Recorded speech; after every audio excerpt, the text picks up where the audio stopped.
யாத்திரையாகமத்தின் புஸ்தகம் 12ஆம் அதிகாரம் 11வது வார்த்தை. அதை புசிக்க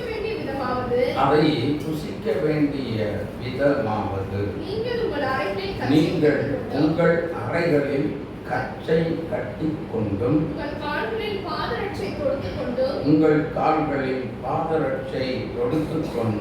கையில்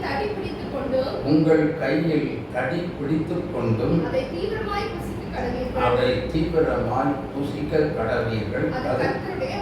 அது கர்த்தருடைய பஸ்கா. கண்களை மூடி நாம் செபிக்கிறோம். அன்பின் பரலோக பிதாவாகிய தேவனே, எங்கள் ஆண்டவர் இயேசு கிறிஸ்துவின் பரிசுத்தம் உள்ள நல்ல நாமத்தில் ஆசீர்வதிக்கப்பட்ட வேலைக்காக நன்றி உள்ள இருதயத்தோடு நாங்கள் உம்மை துதிக்கிறோம், ஸ்தோத்தரிக்கிறோம். ஐயா, இந்த நேரத்தில் ஆவியானவரே மக்களே கடந்து வாங்க, நீங்கள் பேசுங்க, கிரியைகளை நடப்பீங்க. அப்பா, நீங்கள் பேசுகிற தெய்வம் ஆண்டவரே, நீங்கள் வார்த்தையின் ரகசியம், ஆழம், மறைபொருள், உதைப்பொருள் எல்லாவற்றையும் நீங்கள் பேசி வெளிப்படுத்துகிற கர்த்தர் நீங்கள் ஒருத்தர் தான். தயவு செய்து நீங்கள் பேசும்படியாக நாங்கள் சொல்லிக்கிறோம். நீரை மகிமைப்படுவீராக, ஆளுகை செய்யுங்க, வழி நடத்துவீராக. ஏசப்பா, நீர் பெரிய காரியங்களை கர்த்தர் செய்து வழி நடத்தும்படியாக நாங்கள் சொல்லிக்கிறோம். ஆவியானுடைய திருப்பாதத்தில் எங்களை தாழ்த்தி வெறுமையாக அர்ப்பணித்து ஜெபிக்கிறோம். மகிமைப்படுவீராக. இயேசுவின் பேசும் நாங்கள் அடியார்களாக இருக்கிற நாங்கள் அனைவரும் கேட்கிறோம். தேவ சுத்தமாக நிறைவேற்றி மகிமைப்படுவீராக. இயேசு கிறிஸ்துவின் நாமத்தில் ஜெபிக்கிறோம் எங்கள் நல்ல பிதா. ஆமென், ஆமென், ஆமென். அல்லேலூயா. இந்த உபவாச கூட்டத்தில் இதே செய்தியில் ஒரு பகுதியை எல்லாரும் கேட்கும், அப்படிதானா? அல்லேலூயா. ஆனால் அது எல்லாருக்குமே ரொம்ப ஆச்சரியப்படத்தக்க விதத்தில் கர்த்தர் நன்மையாக மாற்றி கொடுத்தார். ஆசீர்வாதமாக இருந்த ஒரு நல்ல ஒரு செய்திக்காக என் ஆண்டவரை ஸ்தோத்திரிக்கிறேன். அல்லேலூயா. கர்த்தருடைய பிள்ளைகளே, இதில் இப்பொழுது ஒரு சில வார்த்தைகளை மட்டும், சில காரியங்களை குறித்து ஆவியானவர் பேச போகிறார். எகிப்து தேசத்தில் இருந்த பிள்ளைகளை தேவனாகிய கர்த்தர் 430 வருஷம் எகிப்து தேசத்தில் அடிமையாக இருந்த இஸ்ரவேல் ஜனங்களை மீட்கும் பொருளாக அவர் என்ன செய்தார் அப்படின்னா, மோசேயும் ஆரோனையும் தெரிந்து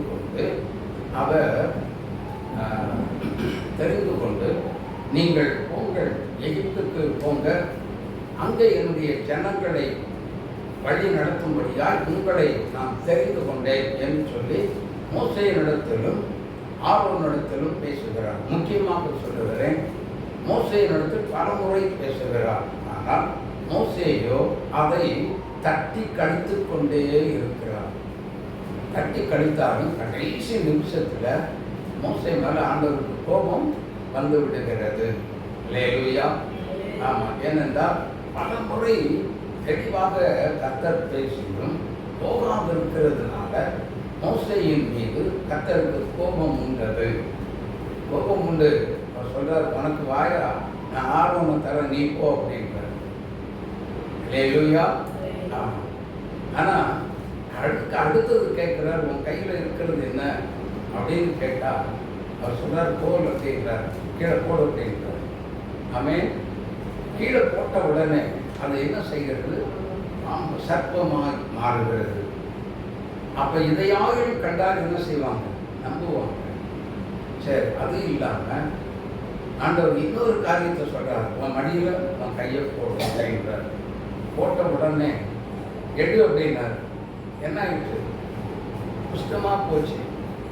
சரி, குஷ்டம் இருந்த உடனே அவர் மறுபடியும் சொல்றாரு, உன் கையை மறுபடியும் உன் மடியில் போடு, இப்பொழுது நீ எடு அப்படின்றார். எடுத்த அடுத்த நிமிஷத்தில் மறுகையை போல சுத்தமாகி விட்டது. சரி, இந்த மாதிரிப்பட்ட சில அற்புதங்களை எல்லாம் தேவனாகிய கர்த்தர் முன் அடையாளமாக காண்பித்தார். அல்லேலூயா. எகிப்து தேசத்துல அது மாத்திரமல்ல, கர்த்தருடைய பிள்ளைகள் நன்றாக கவனிக்க வேண்டும். எகிப்து தேசத்துல அந்த ஜனங்களை விடுதலை செய்வதற்கென்றே கர்த்தர், தேவனாகிய கர்த்தர் போட்ட பிளான் என்ன அப்படின்னா, வேதம் சொல்லுகிறது 12ஆம் அதிகாரம் 4வது 3-4 வசனங்களை வாசித்து பார்க்கும் பொழுது, வாசிங்க 3, 4, 5. இந்த மாதம் 10ஆம் தேதியில் வீட்டு தலைவர்கள் வீட்டுக்கு ஒரு ஆட்டுக்குட்டியாக ஒவ்வொருவரும் ஒவ்வொரு ஆட்டுக்குட்டியை தெரிந்து கொள்ள கடவர்கள். ஒரு வீட்டில் இருக்கிறவர்கள் ஒரு ஆட்டுக்குட்டியை புசிக்கிறதற்கு போதுமான பேர்களாக இராமல் போனால்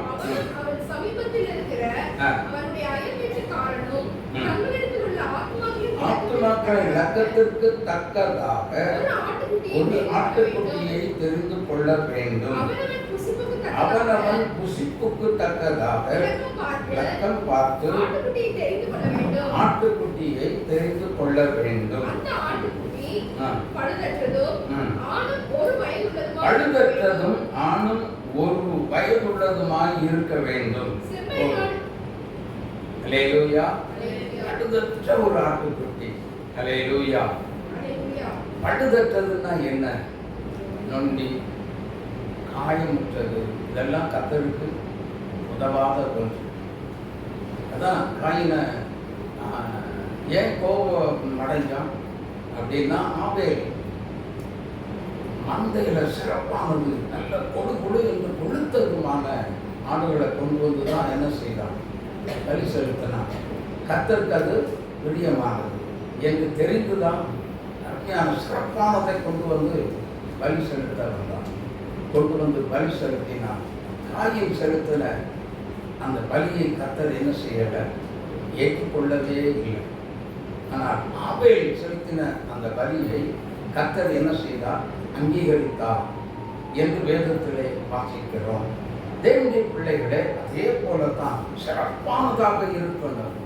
கர்த்தருக்கு கொடுக்கிற எந்த ஒரு காரியமும் நல்லா கவனித்துக் கொள்ளுங்க. கர்த்தருக்கு நம்ம எதை செய்தாலும் சரி, மனப்பூர்வமா, நல்ல மன ரம்மியமா, சந்தோஷமா, அவ்வளவு கொடுக்கிறேனா, இத்தனை லட்சத்தை கொடுக்கணுமா அப்படின்லாம் நம்ம சங்கடம் இல்லாம, ஒரு மனசுல ஒரு சின்ன ஒரு காரியம் கூட இல்லாம, நாம் அப்படியே கர்த்தர் எதை சொன்னாரோ அதை செய்வதற்கு நம்முடைய இருதயம் பக்குவப்பட்டிருக்க வேண்டும். ஆமென், ஆமென். ஆமா. ஏனென்றால் நொண்டி, காயப்பட்டது அல்லது கழுத்து முறிக்கப்பட்டது, இந்த மாதிரி ஐட்டங்கள்லாம் கர்த்தர் விரும்பவே இல்லை.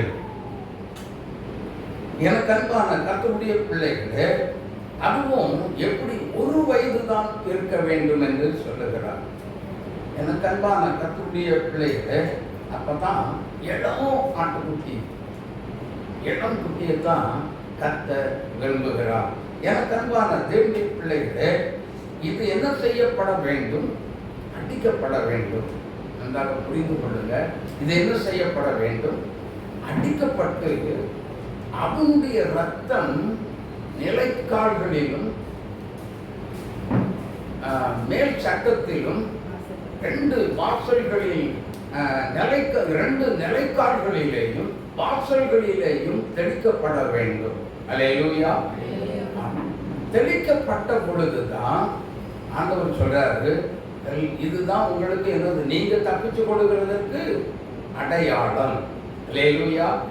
ஆமா. இஸ்ரவேல் இருந்த அந்த மோசே நாட்டில் தேவன் இஸ்ரவேல் ஜனங்களுக்கு இதையெல்லாம் நீங்க செய்ய வேண்டும் அப்படிங்கிறத அவங்க செய்ததுனால, அப்படின்னா கீழ்ப்படிந்ததினால, நல்ல புரிந்து கொள்ளுங்க, அவர்கள் கீழ்ப்படிந்தார்கள். இது ரொம்ப முக்கியம். பஸ்கா பண்டிகை கொண்டாடுகிறது முக்கியம் இல்லை.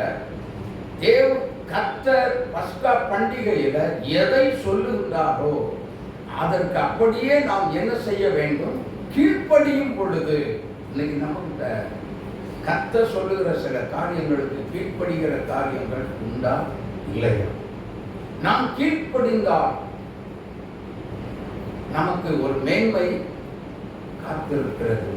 அப்போ கீழ்ப்படுகிறது என்று சொல்லும் பொழுது என்னன்னா, தேவனுடைய மன விருப்பம் என்று சொல்லும் பொழுது தேவனுடைய திருவுள சித்தத்தை நாம் என்ன செய்கிறோம்? நிறைவேற்றி முடிக்கிறோம். கர்த்தர் சொல்றதெல்லாம் செய்துட்டோம்னு வைங்களேன். நம்ம நினைச்ச மாதிரி பையன் செய்துட்டான், என் மகன் செய்துட்டான், என் மகன் செய்துட்டான். அப்போ தேவனுடைய சித்தத்தை நாம் செய்கிறோம். அல்லேலூயா, அல்லேலூயா. அப்போ தேவனுடைய சித்தம் என்பது என்ன என்று பார்க்கும் பொழுது வாசிங்க, சங்கீதம் 48வது வசனத்தை வாசிங்க. சங்கீதங்களின் புஸ்தகம் 48வது வசனம். என் தேவனே, நல்லா புரிஞ்சுக்கோங்க, உமக்கு பிரியமானதை நான் செய்ய விரும்புகிறேன். என் உள்ளத்துக்குள் இருக்கிறது. அல்லேலூயா. தேவனே, உமக்கு பிரியமானதை நான் செய்ய என்ன செய்கிறேன்? விரும்புகிறேன். அப்போ நீங்க சொல்லுங்க. சாமுவேல் சொன்னார்ல, கர்த்தாவே சொல்லும், அடியேன் கேட்கிறேன். அப்போ அதுதான் தேவ சித்தம் செய்வதற்கு தன்னை முழுமையாக அர்ப்பணித்த சங்கீதக்காரன். அல்லேலூயா. அதே நேரத்துல சாமுவேலை எடுத்துக்கிட்டீங்கன்னா, நீங்க சொல்லுங்க, நான் செய்கிறதற்கு ஆயத்தம். முழுமையாக பரிபூரண தேவ சித்தம் என்பதுதான் இதனுடைய ஒரு காரியம். ரோமர் 2ஆம் அதிகாரம் 17-18 வசனங்களை வாசிங்க. ரோமர் 2ஆம் அதிகாரம் 17-18 வசனங்களை வாசிக்க கேட்போம். பெயர் பெற்று நியாயப்பிரமாணத்தின் மேல் பற்றுதலாயிருந்து தேவனை குறித்து மேன்மை பாராட்டி நியாயப்பிரமாணத்தினால் உபதேசிக்கப்பட்டவனாய் அவருடைய சித்தத்தை அறிந்து நன்மை தீமை இன்னதென்று வகையறுக்கிறாயே. அல்லேலூயா, அல்லேலூயா. நன்றாக கவனிங்க. தேவ சித்தம் அறிந்து, அப்போ கர்த்தர் யாரை எடுத்தாலும் சரி, நம்முடைய சித்தம் ஒரு தேவ மனுஷன் மூலமாக தேவனுடைய திட்டம், தேவனுடைய திருவுள சித்தம் நிறைவேற்றப்பட வேண்டும் என்று ஆவியானவர் விரும்பிதான் ஒருத்தர் கூட என்ன செய்கிறார்? பேசுகிறார். அல்லேலூயா. ஒருத்தர் கூட இடைப்படுகிறார். அப்போ தேவ சித்தம் செய்தால்தான் பஸ்காவை நாம் ஆசரிக்க முடியும். இல்லாவிட்டால் முடியாது. இப்போ மோசேக்கும் ஆரோனுக்கும், மோசேயும் ஆரோனை அனுப்பி விட்டுட்டார் எகிப்துக்குள்ள. இஸ்ரவேல் ஜனங்களோட அவங்க போய் பேசுறாங்க. பேசினாலும் ஓகே அப்படின்னு சொல்லி வரும் பொழுது அந்த எகிப்து தேசத்துல அவங்களுக்கு வைக்கலும் தர முடியாது, கீழும் தர முடியாது, ஒண்ணுமே தர முடியாது. ஆனா நீங்களே தேடி கண்டுபிடிச்சு என்ன செய்யணும்? அந்த கணக்கின்படி எங்களுக்கு செங்கல் கொடுத்தே ஆக வேண்டும் என்று சொல்லுகின்றார்கள். கஷ்டப்படுத்துறாங்க. அது முடியல, ரொம்ப கஷ்டத்தை உண்டாக்குகிறது. ஆனாலும் அந்த நேரத்துல மோசேயை பார்த்து சொல்றாங்க, ஏயா எங்க கஷ்டத்தை, எங்களை கஷ்டப்படுத்துறதுக்காக நீங்க வந்தீங்க அப்படின்னு கேட்கிறாங்க பாருங்க. ஆனால் கொஞ்சம் யோசித்து பாருங்க, அவங்களுக்கு அதனுடைய காரியங்கள ஒரு விருப்பமே இல்லாமல் இருந்தது. அதே நேரத்தில் அந்த மோசே ஆண்டவர்கிட்ட போய் கேட்கும் பொழுது கடைசியில் சில பாதைகளை கர்த்தர் கொடுக்கிறார். இதை போய் நீ செய், இந்த காரியத்தை செய். ஆனா அவன் விட மாட்டான். இப்படி ஒரு 10 காரியங்களை செய்து கடைசியில ஆண்டவர் சொல்றாரு, இஸ்ரவேல் ஜனங்களை நீ ரெடியா வச்சுக்க. அல்லேலூயா. ஆமா, பஸ்காவை கொண்டாடணும். எங்க கொண்டாடினாங்க பஸ்காவை? எகிப்துல தான் கொண்டாடினாங்க. ஆனா வனாந்தரத்தில் கொண்டாட வேண்டிய பண்டிகை எங்கே கொண்டாடப்பட்டது அப்படின்னா எகிப்து தேசத்துல கொண்டாடப்பட்டது. அல்லேலூயா. கர்த்தருடைய பிள்ளைகளே, ஏன் கொண்டாடப்பட்டது அப்படின்னா, பார்வோன் ராஜா இஸ்ரவேல் ஜனங்களை விடாதபடி இருதயத்தை கடினப்படுத்தினபடியினால் அந்த தேசத்துல பேரழிவு வந்தது. அல்லேலூயா. மிகப்பெரிய அழிவை சந்தித்தார்கள். சாவில்லாத வீடு இல்லாதிருந்தது என்று வேதத்திலே வாசிக்கிறோம். பிரியமான தேவனுடைய பிள்ளைகளே, அப்போ ஒரு தேவனுடைய பிள்ளைகள் தேவனுடைய சித்தம் செய்யும் பொழுது, புரியுதா புரியலையா? ஹலோ, தேவனுடைய சித்தம் செய்யும் பொழுது, கர்த்தர் சொல்லுகிறதை செய்யும் பொழுது நமக்கு எல்லா விதமான பிரச்சனையிலிருந்து போராட்டத்திலிருந்து விடுதலை வருகிறது. கரந்தட்டிய சப்பாவ மகிமைப்படுத்துவார். எவ்வளோ பெரிய போராட்டம் இருந்தாலும் சரி, எவ்வளோ பெரிய பிரச்சனைகளாக இருந்தாலும் சரி, கர்த்தர் சொல்லுகிறதை கீழ்ப்படிந்து செய்யும் பொழுது அதுதான் தேவ சித்தம். ஆமென். அதுதான் தேவ சித்தம். அந்த தேவ சித்தத்துக்கு நம்மை முழுமையாய் அர்ப்பணித்து அதை அப்படியே செய்யும் பொழுது எவ்வளோ பெரிய பிரச்சனைகள், எவ்வளோ பெரிய போராட்டங்கள் வந்தாலும் அந்த போராட்டத்துல தேவனாகிய கர்த்தர் நம்மை விடுதலை செய்து பெரிய காரியங்களை நமக்கு செய்து கொண்டிருக்கிறார். அல்லேலூயா. எது நிமித்தம் நமக்கு பிரச்சனை வந்துச்சோ, எது நிமித்தம் நமக்கு போராட்டம் வந்ததோ, அங்கே பேரழிவை உண்டாக்குகிறார். ஆமென். அப்போ நாம தேவ சித்தம் செய்தால் நம்ம எதிரிகளுக்கு நம் எங்கிருந்து எப்படி வந்துச்சோ அந்த தந்திரமோ எதுவாக இருக்கட்டுமே, அத்தனைக்கும் பேரழிவை கர்த்தர் நம் மூலமாகவே வைத்திருக்கிறார். அல்லேலூயா. ஆனபடியினால மந்திரம் வச்சுட்டான், ஜெயுனை வச்சுட்டான், யூனியை வச்சுட்டான், அவன் வைக்கிறவன் வச்சுட்டு போட்டு வைக்கிறவன் அது அவனுக்கு தான், நமக்கு இல்லை. அல்லேலூயா. நாம் தேவ சித்தம் செய்யும் பொழுது அவைகள் எல்லாம் உனக்கு விரோதமாய் உருவாக்கப்படுகிற எந்த ஆயுதமும் வாய்க்காதே போகும் என்று வேதத்திலே வாசிக்கிறோம். பிரியமான தேவனுடைய பிள்ளைகளே, அப்படியானால் நமக்கு விரோதமாக உருவாக்கப்படக்கூடிய எந்த ஆயுதமாக இருந்தாலும் அது வாய்க்காமலே போகும். ஆமென், ஆமென், ஆமென். அல்லேலூயா. ஆமா. அப்போ நம்ம தேவனுடைய சித்தம் செய்தா மட்டும்தான் நமக்கு விரோதமாய் உருவாக்கப்படுகிற எந்த ஆயுதமும் என்ன செய்ய வாய்க்காமலே போகும். மற்றபடினா நாம தேவ சித்தம் கர்த்தர் சொல்றதை செய்யாதபடி நம்ம இஷ்டத்துக்கு நாம் எப்படி வேண்டுமானாலும் செய்யலாம் அப்படின்னு நினைச்சா நம்ம இஷ்டப்படி எப்படி வேண்டுமானாலும் நாம் செய்து கொண்டிருக்கலாம். சரி, இன்னைக்கு இல்லாட்டி நாளைக்கு என்ன செய்யலாம்? கர்த்தர் இன்னைக்கு செய்கிற சொல்லுகிறத இன்னைக்கு செய்யாம அடுத்த நாள் நம்ம செய்தோம்னு வைங்க, என்ன நடக்கும்? கர்த்தருடைய விருப்பம் நாம சொல்லுங்க செய்யவே இல்லை. தேவ சித்தத்துக்கு நம்ம என்ன செய்யல? கீழ்ப்படியல. ஆனபடியினால் தான் ஆண்டவர் சொல்லுகிறாரு, என்ன சொல்றாரு? என் சித்தம் செய். அல்லேலூயா.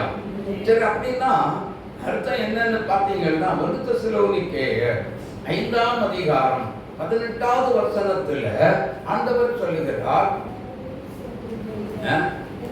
வாசிங்க. எல்லாவற்றிலேயும் என்ன செய்யணும்? ஸ்தோத்திரம் செய்யுங்கள். அப்படி செய்வதே கிறிஸ்து இயேசுவுக்குள்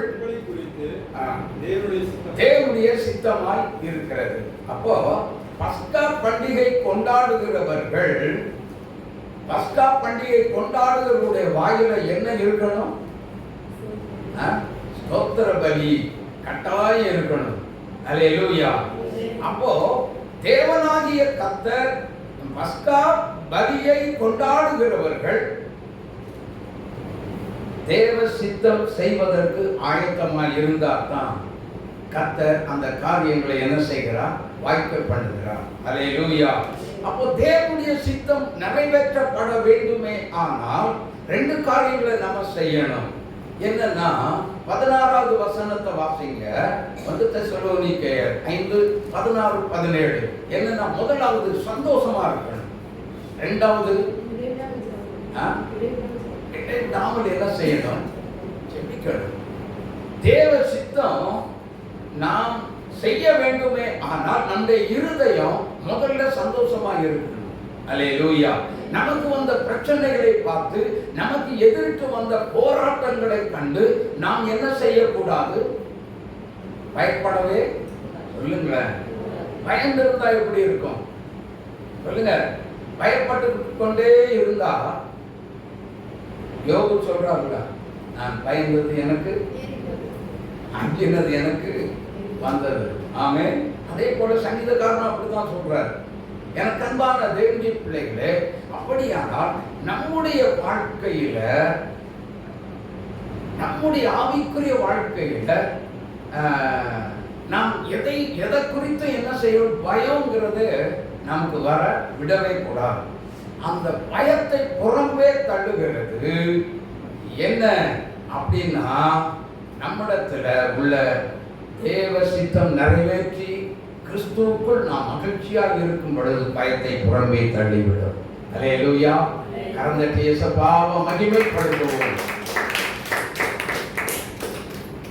எனக்கு அன்பான தேவனுடைய பிள்ளைகளே, 1 தீமோத்தேயு 2ஆம் அதிகாரம் 4வது வசனத்தை வாசிங்க.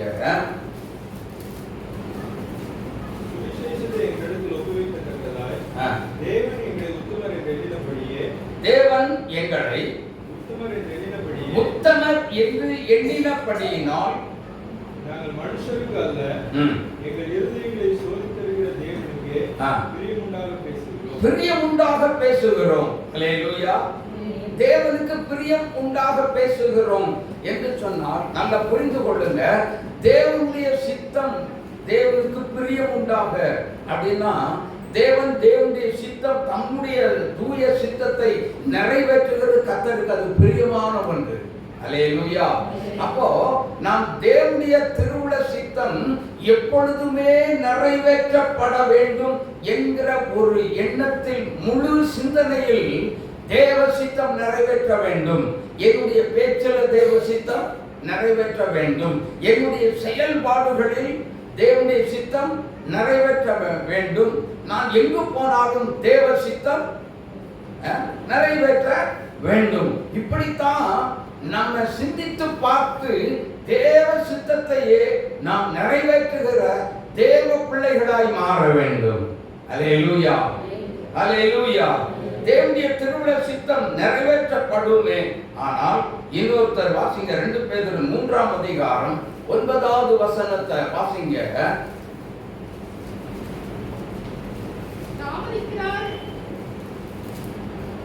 ரெண்டு பேதுரு 3:9. தாமதிக்கிறார் என்று சிலர் எண்ணுகிறபடி கர்த்தர் தம்முடைய வாக்குத்தத்தத்தை குறித்து தாமதமாயிராமல் ஒருவரும் கெட்டுப் போகாமல் எல்லாரும் மனம் திரும்ப வேண்டும் என்பது ஆமென். எல்லாரும் மனம் திரும்ப வேண்டும் என்று விரும்பி, அவருடைய விருப்பம் என்ன? எல்லாரும் ஒருத்தர் கூட கெட்டு போகக்கூடாது. ஒருத்தர் கூட கெட்டு போகக்கூடாது. அப்போ ஒருத்தர் கூட கெட்டு போகக்கூடாது அப்படின்னு சொல்லி சொன்னா நாம என்னங்க செய்யணும்? கெட்டு போகிறதுக்கு உள்ள நல்லதை கொண்டு வைக்கணும். அல்லேலூயா. நல்லதை கொண்டு வந்து வைக்கணும். நல்லது என்னது? நல்லது என்னது? சங்கீதம் 106 முதலாவது வசனம். சத்தமா வாசிங்க.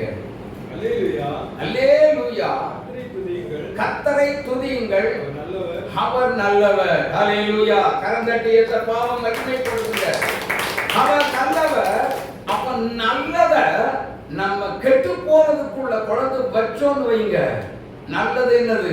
இயேசுதான். அல்லேலூயா. அவருடைய சத்தியம், அவருடைய சுவிசேஷம் நல்லது. ஆமென். அப்ப அந்த நல்ல வார்த்தைகள், சத்திய வசனத்தை, நல்ல வார்த்தைகளை நாம் ஒரு கெட்டு போகக்கூடிய ஒரு மனிதனுடைய இருதயத்துக்குள் நாம் கொண்டு வந்து வைக்கும் பொழுது அவனை அந்த நல்ல வார்த்தை நல்லவனாய் மாற்றுகிறது. அல்லேலூயா. இதைத்தான் இந்த வசனத்துல ஆவியானவர் இது என்னுடைய சித்தம் என்று சொல்லுகின்றார். ஆமென். கிறிஸ்தவர்கள் என்று சொல்லுகிற நாம், தேவனால் அழைக்கப்பட்டேன் என்று சொல்லுகிற நாம், தேவனுடைய திட்டம் தேவ சித்தம் செய்கிறவர்களாய் இருக்க வேண்டும். அதைத்தான் கர்த்தர் முழுமையான பூரணமான தேவ சித்தம் என்று விரும்பி நம்மேல் விரும்பி நம்மோடு கூட பேசுகிறார், நம்மை அழைக்கிறார். ஆமென். அல்லேலூயா. எனக்கு அன்பான கர்த்தருடைய பிள்ளைகளே, அப்படியானால் இன்னொரு வசனத்தை வாசிங்க. யோவான் எழுதின சுவிசேஷம் 6ஆம் அதிகாரம் 39வது வசனத்தை வாசிங்க.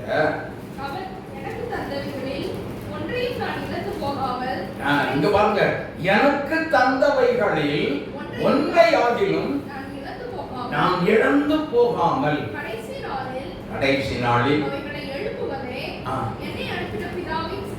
பாத்தீங்களா, என்னை அனுப்புவது பிதாவின் சித்தம். அப்போ இயேசு கிறிஸ்து கெத்சேமனே தோட்டத்துல இன்னொரு வார்த்தையை சொல்லி ஜெபிக்கிறார். பிதாவே, இந்த பாத்திரம் என்னை விட்டு நீங்க கூடுமானால் நீங்கும்படி உதவி செய்யும், ஆகிலும் என் சித்தத்தின்படி அல்ல உம்முடைய சித்தத்தின்படியே ஆக கடவுள் என்று ஆண்டவர் சொல்றாரு. தெளிவா ஜெபிக்கிறார் பாருங்க. அப்போ என்னுடைய சித்தம், ஒரு மனிதனுடைய சித்தம் இந்த உலகத்தில் நிறைவேற்றப்படவே கூடாது. ஆமென். அது தேவனுடைய சித்தமும் அல்ல, தேவனுடைய விருப்பமும் அல்ல. அப்படின்னா நம்முடைய மாம்சம் மனசு விரும்பினதின்படி நாம் செய்யாமல் கர்த்தர் நினைத்ததை செய்கிறதே பஸ்கா. அல்லேலூயா. அல்லேலூயா. கர்த்தர் எதை நினைத்தாரோ, இன்னைக்கு நல்லா புரிந்து கொள்ளுங்க. நாம் ஜெபிக்கும் பொழுது, இன்னைக்கு நம்ம ஜெபிக்கிறோம்னு வச்சு கொள்ளுங்க. நம்ம இன்றைக்கு நாம் ஜெபிக்கும் பொழுது, இப்போ நாளை காலையில் வருது திங்கட்கிழமை, சிலர் வீட்டில் ஃப்ரீயா இருக்கும்னு நினைப்போம். இல்லைன்னா நாளைக்கு உரியதை இன்னைக்கே என்ன செய்வோம், பிளான் போடுவோம். பிசினஸ் மேன்லாம் பிளான் போடுவாங்க. ஆனா அப்போ ஊழியக்காரங்க என்ன செய்யணும், நாளைக்கு என்ன ஊழியம் இருக்கிறது, அதற்காக எவ்வளவு நேரம் ஜெபிக்கணுங்கிற ஒரு நிலைமையெல்லாம் அவங்களுக்கு கிடையாது. ஏற்கனவே முன்னாடியே என்ன செய்ய வேண்டும், தங்களை ஊழியக்காரங்க ஆயத்தப்படுத்திக் கொள்ள வேண்டும். அல்லேலூயா. அல்லேலூயா. கர்த்தருடைய பிள்ளைகளே, அப்போ நன்றாக புரிந்து கொள்ளுங்க. நான் ஆண்டவரே, நாளைக்கு திங்கட்கிழமை நான் என்ன செய்யணும், நான் இன்னைக்கு ஞாயிற்றுக்கிழமை முழுவதும் உங்களுடைய நீங்க என்ன சொன்னீங்களோ அதை நான் செய்து முடிச்சிட்டேன். ஆனா நாளைக்கு நான் என்ன செய்யணும், எதை செய்ய வேண்டும், உங்களுடைய சித்தம் என்ன, எனக்கு நீங்க அதை வெளிப்படுத்தும் பொழுது அதை செய்ய நான் என்னை அர்ப்பணிக்கிறேன், என்னை ஆயத்தமாக இருக்கிறேன் என்று சொல்லும் பொழுது கர்த்தர் பேசுவார். ஆமென். பேசுவாரா? பேசாம விடவே மாட்டார். உங்க வீட்டிலையும் சரி, வீட்டில் இருக்கிறவங்களும் சரி, வெளியில போறவங்களும் சரி, உங்களுடைய சித்தம் இல்லாத இடங்களுக்கு என்ன செய்யாதீங்க, போக விடாதீங்க, தடை செய்யுங்க அப்படின்னு ஜெபிக்கும் பொழுது அப்படியே தினமும் என்ன செய்வோம், தேவ சித்தம் செய்வதற்கு கர்த்தர் நம்மை ஆயத்த பண்ணி எந்த இடத்துல கொண்டு போய் தேவ சித்தம் செய்ய வேண்டும் என்று நினைக்கிறாரோ அந்த தேவ சித்தத்தை கர்த்தர் நம்முடைய வாழ்க்கையில், நம்முடைய ஊழியத்தில், உங்க குடும்ப வாழ்க்கையில, உங்க பிள்ளைகளுடைய வாழ்க்கையில தேவ சித்தம் நிறைவேற்றப்படுமே. இதுதாங்க நம்ம வீட்டில் நாம் செய்ய வேண்டிய, ஆசரிக்க வேண்டிய பஸ்கா பண்டிகை. அல்லேலூயா. அல்லேலூயா. அப்போ தினமும் நாம என்ன செய்யணும், தேவ சித்தம் செய்வதற்கு நாம் முழுவதுமாக நம்மை கட்டாயம் என்ன செய்யணும், அர்ப்பணிக்க வேண்டும். 1 பேதுரு 3ஆம் அதிகாரம் 17வது வசனத்தை வாசிங்க. தீமை செய்து பாட அனுபவிப்பதிலோ தேவனுக்கு சித்தமானால் நன்மை செய்து பாட அனுபவிப்பதே மேன்மையாய் இருக்கும். அப்போ நம்மை குறித்த தேவ சித்தம் என்னன்னா, நன்மை செய்கிறதுல நாம் கர்த்தர் நமக்கு ஒரு நியமனம் வைத்திருக்கிறார். அல்லேலூயா. நாம் நன்மை தான் செய்யணும். தீமை என்ன செய்யக்கூடாது, தீமையை அனுபவமாக்கி கொள்ள வேண்டும். கத்து பாருங்க, செய்யறது நன்மை செய்யும், ஆனா தீமை வந்துச்சா அதை என்ன செய்யும், அனுபவித்துக்கொள். அதுலயும் நம்ம சொல்லுவோம், மனுஷன் தானே, இந்த ஆளுக்கு போய் இருந்திருந்த நான் இப்படியெல்லாம் செய்த பார், என்ன துரோகம் பண்ணிட்டான், நம்ம அதில் என்ன செய்யறோம், சங்கடப்பட்டு கொள்ளுகிறோம். ஆனா அது அப்படி சங்கடப்படாதபடிக்கு அதை சந்தோஷமாய் ஏற்றுக்கொள்ளுகிறது தான் தீமையை அனுபவிக்கிறது. ஆமென், அல்லேலூயா. ஆமா, தீமையை என்ன செய்யணும், அனுபவிக்கும் பொழுது தீமையை நமக்கு கர்த்தர் நன்மையாக மாற்றுகிற தேவன். அல்லேலூயா. கண்டிப்பா மாற்றி கொடுத்துருவாருங்க.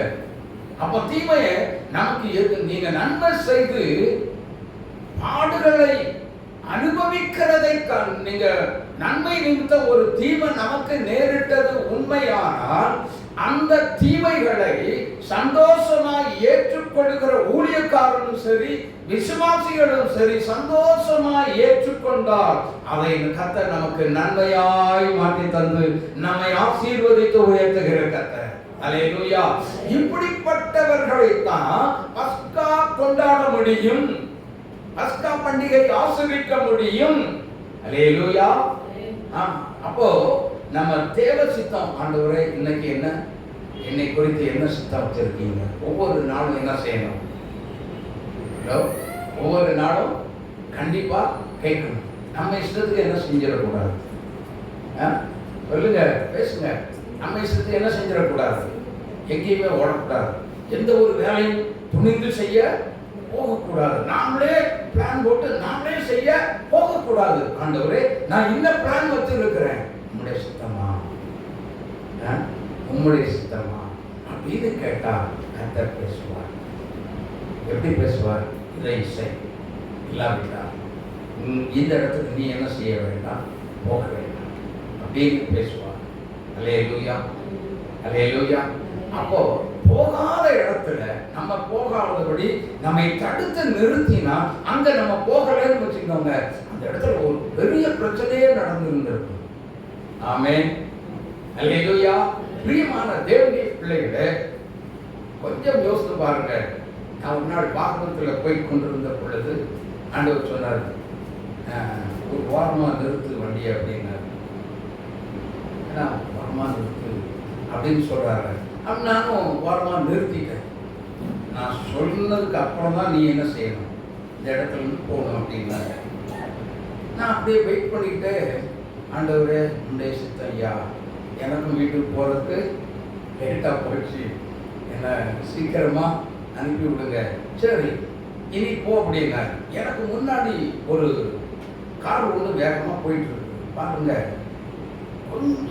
கார் ஒன்று போயிட்டு இருக்கு, அதுக்கு பின்னாடி ஒரு 2 வீலர் போயிட்டு இருக்கிறாங்க, அதுக்கு பின்னாடி தான் நான் போகிறேன். ஆனால் அந்த இடத்துல என்ன நடக்குதுன்னா, எதிரே வர லாரி ஒன்று வருகிறது, கார் மீது ராங் சைடில் வந்து அடிச்சு நொறுங்கி போச்சு கார். அதே நேரத்தில் பின்னாடி வந்த 2 வீலரும் மாட்டிக்கிட்டாங்க.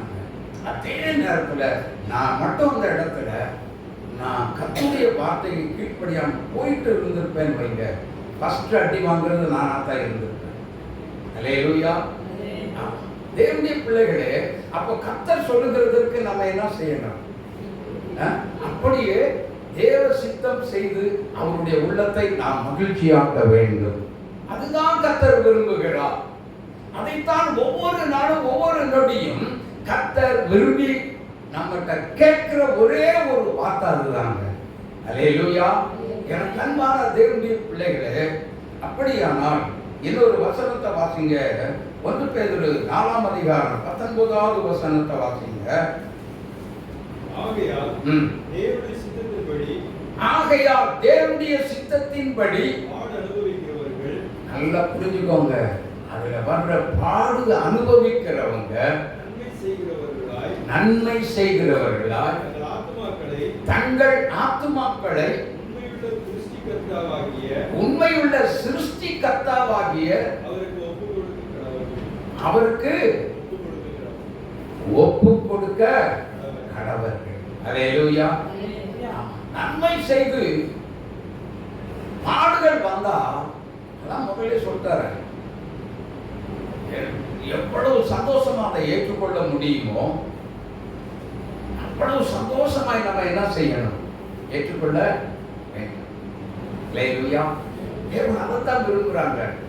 கர்த்தர் அதைத்தான் விரும்பி இன்னைக்கு நீ கஷ்டப்பட்டாலும் பரவாயில்ல.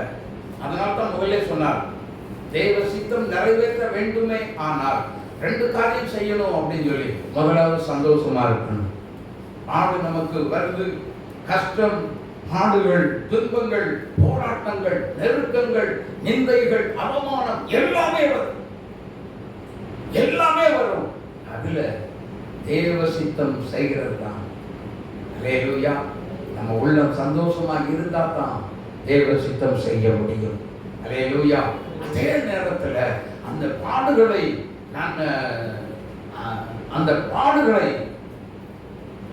தேவ சித்தத்தின்படி செய்து பாடுகள் வரும் பொழுது அதை சந்தோஷமாய் ஏற்றுக்கொண்டு அதை அனுபவிப்பதற்கு நம்முடைய இருதயம் பக்குவப்படணும்னா கர்த்தர் சொல்றாரு, இடைவிடாமல் நீ ஜெபம் பண்ணு. அல்லேலூயா. இடைவிடாமல் நீ என்ன செய், ஜெபம் பண்ணு. என் பாதத்துல நீ காத்துரு. நீ வண்டி ஓட்டும் பொழுது நீ என்ன செய், ஜெபத்தோட கடந்து போ. அல்லேலூயா.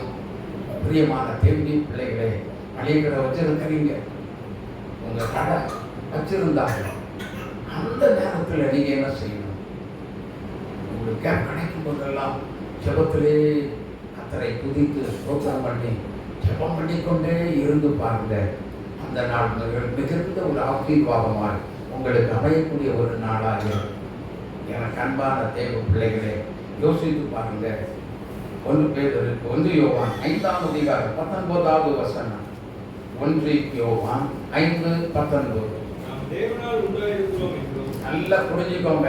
நாம் தேவனால் உண்டாய் இருக்கிறோம் என்றும் உலகம் முழுவதும் பொல்லாங்கனுக்குள் கிடக்கிறது என்றும் அறிந்திருக்கிறோம்.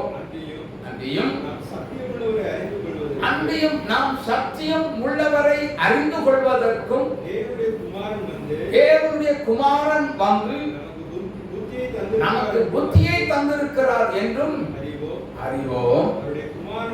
அவருடைய குமாரனாகிய இயேசு கிறிஸ்து எண்ணப்பட்ட இவருக்குள்ளும் சத்தியமுள்ள இவருக்குள்ளும் இருக்கிறோம்.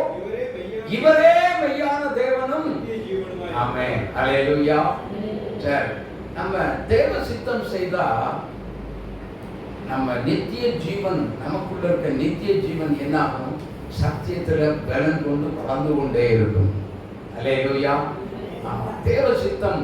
அதனால நாம் ஒவ்வொரு நாளும் அனுதினமும் தேவ சித்தம் செய்து அர்ப்பணிப்பதற்கு நாம் ஆயத்தம் உள்ளவர்களாய் இருக்க வேண்டும். அல்லேலூயா. நல்லா புரிந்து கொள்ளுங்க. இஸ்ரவேல் ஜனங்கள் எகிப்து தேசத்தை விட்டு வெளியில வந்தாங்க. வெளியில வர வர வேதம் சொல்லுகிறது, யாத்திராகமம் 12 கடைசி வசனம் சொல்லுகிறது. என்ன சொல்லுகிறது? வாசிங்க.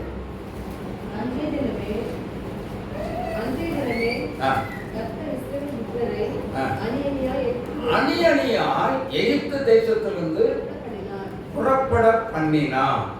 அல்லேலூயா. ஆனா இன்னொரு இடத்துல சொல்லப்பட்டிருக்கு, அவர்களில் பலகீனமானவன் ஒருவனும் இருந்ததே இல்லை. அப்போ எல்லாரையும் பலப்படுத்தி தான் உள்ள இருந்து கொண்டு போகிறார். ஆமே. எதற்கு, ஏன் பலப்படுத்தினார் சொல்லுங்க பாருங்க. ஏன் பலப்படுத்தினாரு?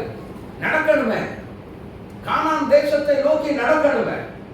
தேவன் நியமித்த, தேவன் வாக்குத்தத்தம் பண்ணின, உடன்படிக்கை பண்ணின தேசத்தை சுதந்தரிக்க போக வேண்டுமே. 40 வருஷம் நடந்தாங்க இல்லையா? வேதம் சொல்லுகிறது, சட்டையும் பழசா போல, செருப்பும் தேவையில்லை. இன்னைக்கு அது 40 வருஷம் நடந்தா.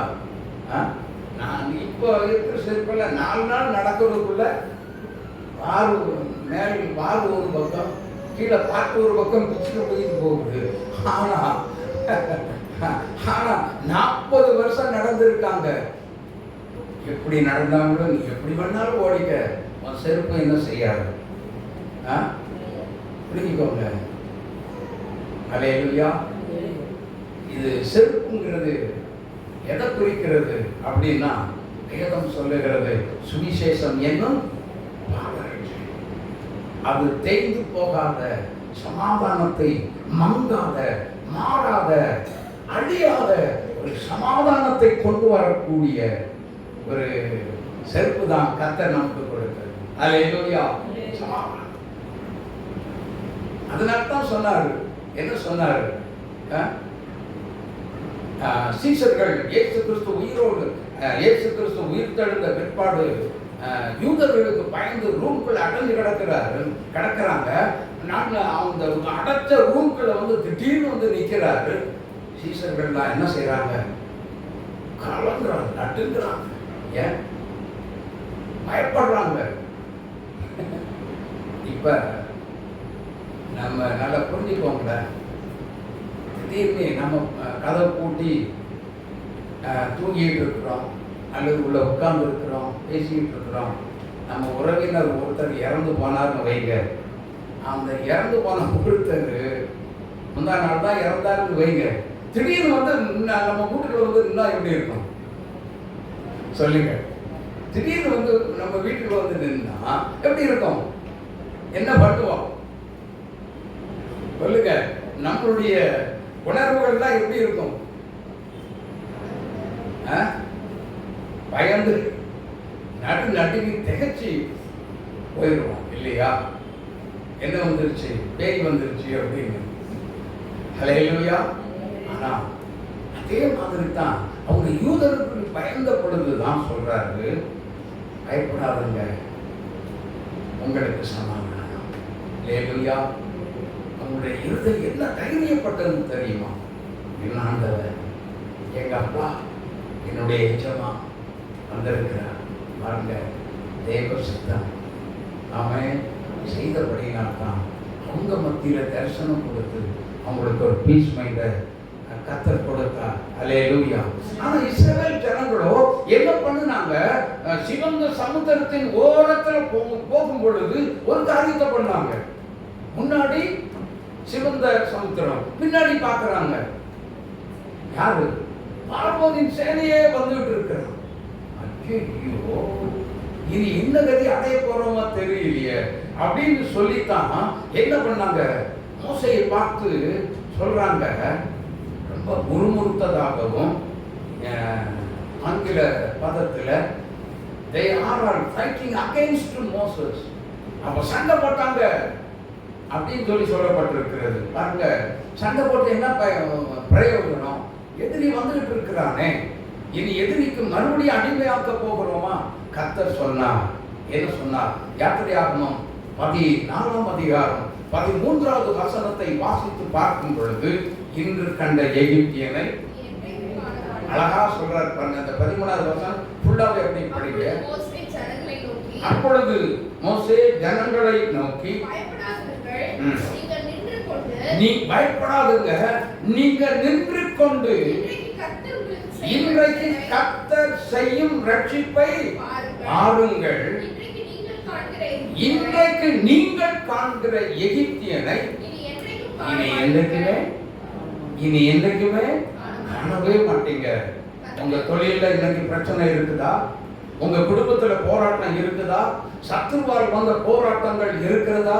நீங்க எதை குறித்தும் என்ன செய்யாதீங்க. இன்னைக்கு பயப்பட வேண்டிய அவசியம் இல்லை. கர்த்தர் சொல்லுகிறார், உங்களுக்கு சமாதானம். ஆமென். ஹல்லேலூயா. தேவ சித்தம் செய்தால் உங்களுக்கு சமாதானம் உங்க வீட்டை தேடி வரும். ஆமென். தேவ சித்தம் செய்து பாருங்க. கர்த்தர் சொல்லுகிறதெல்லாம் கீழ்ப்படிஞ்சு பாருங்க. நான் நிம்மதியா வாழவே இல்லைன்னு ஒரு நாளும் சொல்லவே முடியாது. நல்ல தேவ சமூகத்துல தேவ சித்தம் செய்யணும் அப்படின்னா, தேவ சமூகத்தில் அதிகமாக ஜெபிக்கிற தேவ சமூக பழக்கம் வழக்கம் உடையவர்களால் கட்டாயமா இருக்கணும். அல்லேலூயா. அவங்க தான் தேவ சித்தம் செய்ய முடியும். ஆகவே தேவ சித்தம் செய்யணும் அப்படின்னு சொல்லி சொன்னா, தேவ சித்தம் நம்முடைய வாழ்க்கையில செய்து முடிக்கணும் அப்படின்னு சொல்லி சொன்னா, அதிகமா தேவனுடைய சமூக பழக்க வழக்கம் அவசியமாய் தேவை. அப்படிப்பட்டவங்க தான் பஸ்காவை ஆசரிக்க முடியும். அப்படிப்பட்டவங்க தான் தேவ சித்தம் செய்ய முடியும். ஆகவே தேவ சித்தம் செய்கிறவங்க தான் பஸ்கா பண்டிகை ஆசரிக்க முடியும். அல்லேலூயா. எனக்கு அன்பான கர்த்தருடைய பிள்ளைகளே, அப்படியானால் இன்றைக்கு நம்முடைய வாழ்க்கையில நாம் எப்படி இருக்கிறோம் கொஞ்சம் யோசித்து பாருங்க. தினமும் நான் வெளியில் போனாலும் உடைய சித்தம் என்னில் நிறைவேறட்டும் அப்படின்னு சொல்லி அர்ப்பணிச்சு நான் போயிட்டு இருக்கிறோமா? அல்லது ஒரு தொழிலில் ஏதோ ஒரு காரியத்தை செய்யப்படாலும் இன்றைக்கு ஆண்டவரே இந்த காரியத்தை நான் செய்ய போகிறேன், நீங்க என்ன செய்ய, நம்முடைய சித்தமானால் அதை என்ன செய்ய வாய்க்க பண்ணுங்க அப்படின்னு கேட்டீங்கன்னா கண்டிப்பா செய்வாரா செய்ய மாட்டாரா? கட்டாயம் செய்வார். ஆகவே நாம் தேவ சித்தம் செய்கிற கர்த்தருடைய பிள்ளைகளாக இருக்க வேண்டும். ஆமென். அங்க அப்புறம் நாம எடுத்துக்கொள்ளுங்க. கர்த்தர் சொன்னார், நீ உன் இனத்தையும் உன் தேசத்தையும் விட்டுட்டு நான் காண்பிக்கும் தேசத்துக்கு போ அப்படிங்க. ஆபிரகாமை குறித்து வேதம் என்ன சொல்லுகிறது சொல்லுங்களேன்? நான் இந்த இடத்திற்கு போகிறேன் என்று அறியாது போனான் என்று வேதம் சொல்லுகிறது. ஆமென். எந்த இடத்துக்கு போறோங்கிறதே தெரியல, ஆனாலும் நடந்து போயிட்டே இருக்க. கர்த்தர் சொல்லிட்டா கண்ண மூடிட்டு நடந்துட்டு போயிட்டே இருக்கு.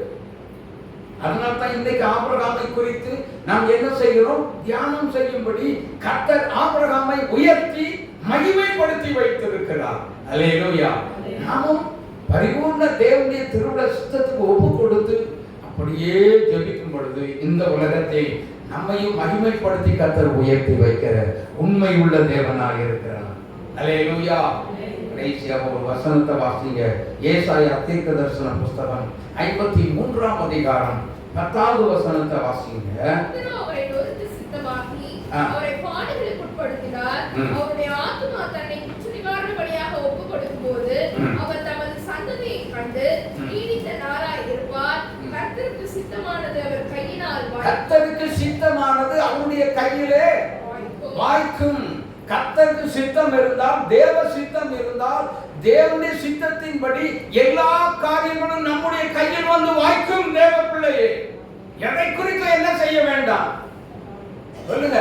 பயம்ங்கிறது வேண்டாம். எவ்வளவு பெரிய காரியம் நமக்கு எதிராக இருந்தாலும் நாம் தேவ சித்தம் செய்கிற பிள்ளைகளாக இருந்தால் கர்த்தருடைய சித்தத்தின்படி நமக்கு நம்முடைய காரியங்களை நம்முடைய தேவ சித்தத்தின்படி நம்முடைய கைகளில் வந்து வாய்க்கப்படுவா. எல்லாரும் எழுந்து இருக்கலாம்.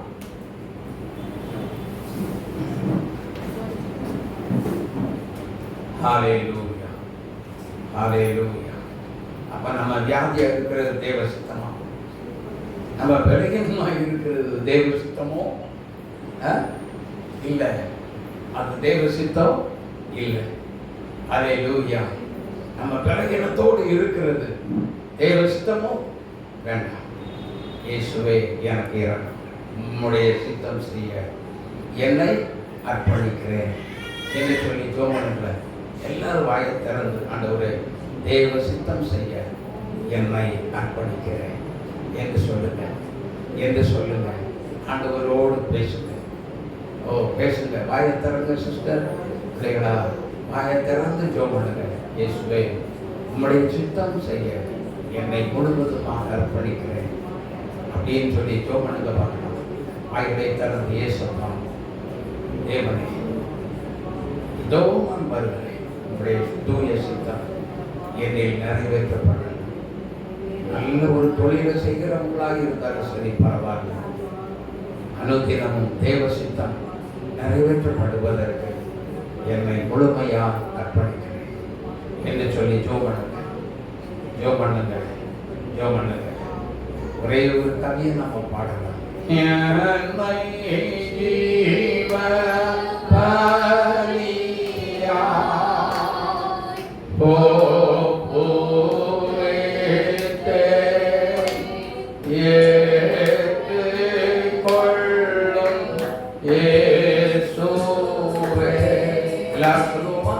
Yes,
எங்களை ஜீவபலியாய் உம்முடைய தூய சித்தம் செய்ய முற்றிலும் எங்களை அர்ப்பணித்து ஜெபிக்கிறோம்.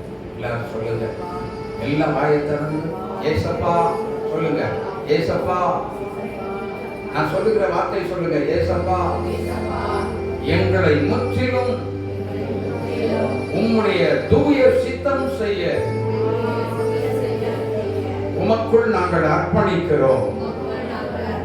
எங்களை ஏற்றுக்கொள்ளும், எங்களை ஏற்றுக்கொள்ளும். தேவ சித்தம் செய்ய கிருபை தாரும். இயேசுவின் நாமத்தில் பிதாவே.